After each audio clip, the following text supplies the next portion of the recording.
game is designed for a very wide audience. We've given great thought to the different types of gameplay which support the investigation. ABC murders represent about 10 to 12 hours of play.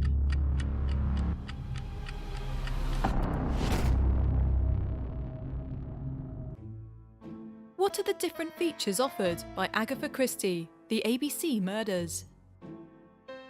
The work done on the game concept was essentially work on the gameplay mechanisms which best enabled the portrayal of the person of Hercule Poirot, who is a relatively strong character with very pronounced personality traits. Hercule Poirot was such an intellectual character that it was necessary to intellectualize as much as possible the game's mechanics. Hercule Poirot is not very manual, and he's even ever so slightly affected. He does not handle many objects. Everything happens in his mind. We have the brain mode, which requires the player to choose the correct clues in order to answer a question. For example, what time was Mrs. Asher, the first victim, killed? He will have to use the clues he obtained from people, witness statements, or objects he found and analyse them in order to arrive at a conclusion. We have used the brain mode to illustrate Hercule Poirot's famous little grey cells that he boasts about so often in the novels. There is also a psychological aspect. This is Hercule Poirot's main asset. When he sees someone, he's able to deduce many things without even speaking to the person.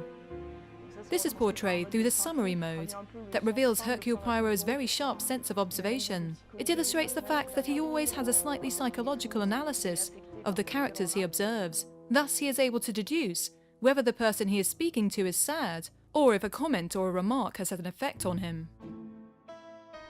We also have the interrogation mechanism, commonly found in investigation games, where you are face to face with a character and you have to choose the correct response in order to obtain the maximum amount of information.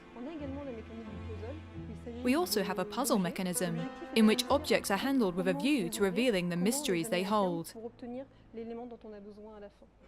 In ABC, there are many puzzles, more than 15. At these moments, the player will be required to interact closely with objects. The player will be faced with objects packed with tiny mechanisms, which once opened, become something relatively complex, as well as even smaller, more secretive objects, such as a box, which might in appearance seem to be very small, but, although we do not know what it holds, also proves to be filled with mechanisms. These puzzles will require several types of skills from players. Some puzzles are based more on observation, and you have to turn the object in all directions in order to find information or instructions engraved on it. There are also puzzles that require more thought, with enigmas helping you understand how a mechanism works in order to be able to activate it. All these puzzles can be found in the scenery and on a relatively large variety of objects.